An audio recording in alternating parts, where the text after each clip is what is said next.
And tonight, the maverick businessman and newspaper publisher John Mappin, who made headlines when he refused to accept £1 million from the government to house migrants in his stunning Cornish castle, the Camelot Castle Hotel. He's also a friend of Donald Trump, having won over 100 grand predicting Trump's victory in 2016.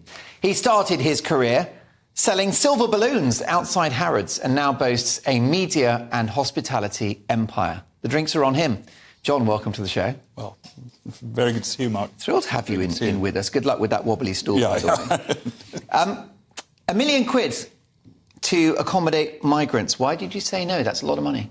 Well, it was actually more than $1 million. I don't know where that figure came from, but what it would do to the local community. And initially I thought it was a joke, and I have to credit GB News and Nigel for picking the story up, because it went completely viral after you did your segment on it. And we got email after email after email from people who were staggered. I mean, I couldn't believe it. It even ended up going viral in America. It went on to Tucker Carlson, and that was extraordinary. And this is a high-end, five-star style hotel? Yeah, well, you see, what they wanted me to do was fire all the staff, and or a goodly number of them. I think we'd have left with about 3.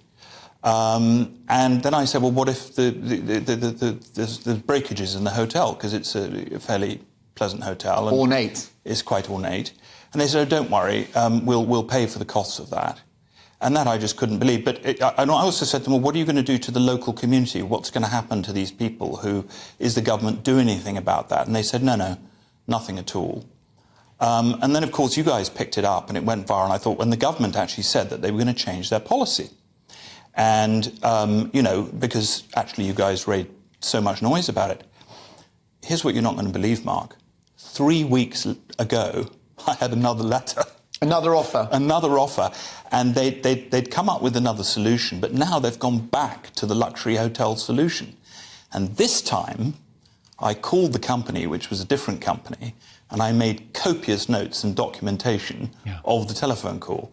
And it was just outrageous. They wanted to do it again. And, of course, we've seen what's happened in Wales. In Llanelli, yeah. Unbelievable. Absolutely shocking. Desperate for communities. And you would have made money. So you've turned down a good income in order to preserve the status of the hotel as just that. Well, I think you have to look at what it does to the local community. Yeah.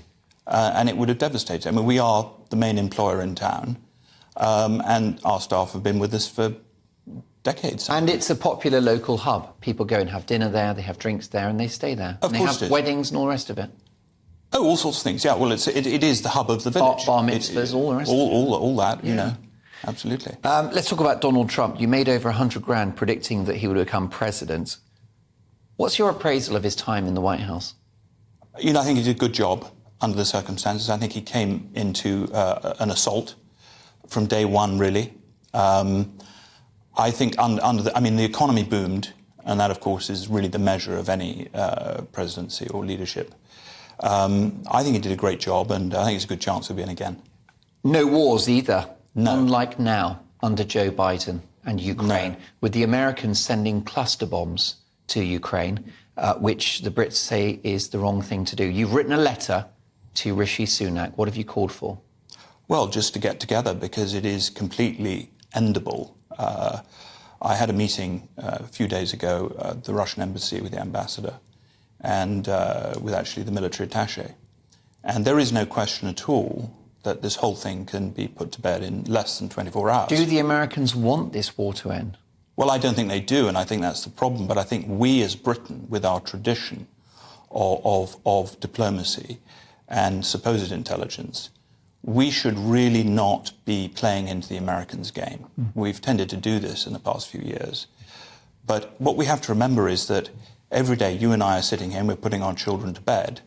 And we have, this is brother killing brother. The bloodshed has got to come to an end. And Donald Trump has said he would end that war in days. Do you believe him? I know it's solvable in hours. And what from my own communications. What do you think the solution looks like? Do the Russians get Crimea? Do they get a guarantee that Ukraine doesn't join NATO?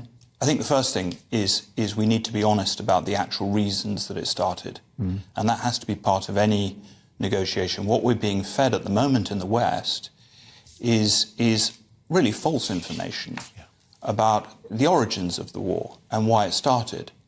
And for any argument to resolve, whether it's a domestic or whether it's something more serious, such as an argument that could result in nuclear war, you have to be honest about the origins. So that requires communication. It does not require cluster bombs.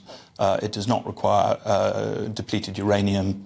What it requires is getting Rishi Sunak, Putin, into a room, and for him to, Rishi and I went to the same school, so I know he's bright enough to sort this out, and I believe in him. And what my letter, which you can read on Twitter, we lay that out quite clearly. Well, look, I hope you prevail, because it's important to look at any solution to this awful conflict in which thousands of people have lost their lives. I'm no Russian sympathiser, let me tell you. Putin is something of a monster, potentially a war criminal, but you've got to get those people around the table and you've got to end this war. More power to you, John. Brilliant to have you on the show. We'll catch up soon. And let me tell you, the Camelot Castle Hotel is open for business in the most beautiful part of the country, so check it out. Highly recommended.